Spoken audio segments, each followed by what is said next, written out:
Well, I think that everyone has said that Social Security and Medicare are sacred cows in this debt limit negotiation. I accept that premise, but Medicaid doesn't get that same treatment. There's plenty of meat on the bone in Medicaid.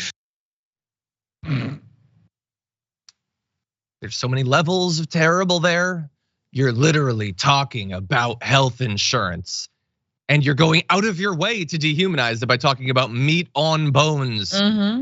It is people's lives and livelihood and well-being, and also so there's the rhetorical stuff, which is disgusting. And why wouldn't it be? It's Matt Gaetz. He's a reprehensible human on almost everything. There's once or twice a year he'll say something somewhat reasonable. But then, do you see what he's doing there? I mean, the top line is they're coming for entitlement programs, which you are literally entitled to because you have paid into it on every paycheck you've ever gotten. But so everyone's saying Social Security and Medicare is like a third rail. So I guess we're not going to touch that. Although, spoiler alert, they definitely are going to try. But Medicaid, nobody cares about those people. We can do whatever we want. What are they going to do? They're powerless. They don't send in big checks to politicians like me. It is so callous. And I just love every reminder that the populist right, man, they really do sure seem to hate the poor, that they supposedly are finally there's a voice for these people. Poor conservatives, no, screw them. We don't care about them. There's meat on their bones and we're gonna strip it off. Yeah, that's the impression I'm getting, Francesca. We are vultures. We are vultures and we relish in being vultures. Imagery. It just, what else do they want to come for? Don't you have enough? You've privatized everything else. You've invested in the downfall of working Americans and poor Americans for so many generations. When is it gonna be enough for you? Now you wanna go after, you know what? I think poor moms, they've got too much health care.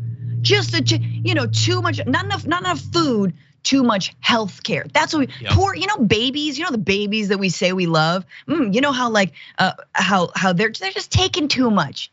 There's a lot of meat on them baby bones. Let's take the meat off the baby bones. But people who believe that in abortion rights, they're baby eaters. Sure. I'm talking about meat on the bone. This is just so disgusting. Meanwhile, the states that do not have Medicaid expansion, oh my God, have I not spoken about this enough, are all red states. They do not have Medicaid expansion, which was stipulated that they could do it under Obamacare. And guess what? The federal government would pay for 90% of it.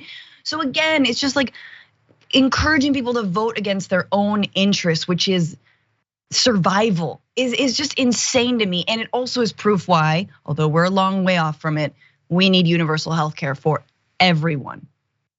Yeah, again, because so long as it is segmented where we have this program for these people and then everyone eventually gets this and then this is for people who are a little bit poor, then they can keep coming for little bits of it, just make it a universal thing. Have everyone be invested in it. Basically so you could have Social Security split up into 7 different things where, okay, this is a version of it where it's for the wealthy and this is for the poor and this is for people who are unable. You could do that, but instead they made it for everyone, which makes it a lot harder to attack, not impossible to attack. The Republicans constantly come after it, but harder.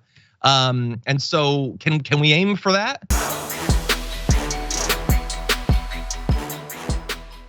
For more political news, breakdowns, interviews, stories of activism, and me trying my hardest to care about the occasional big celebrity news story, subscribe to our YouTube channel at youtube.com/The Damage Report. And you can ring the bell wherever it is so you don't miss anything.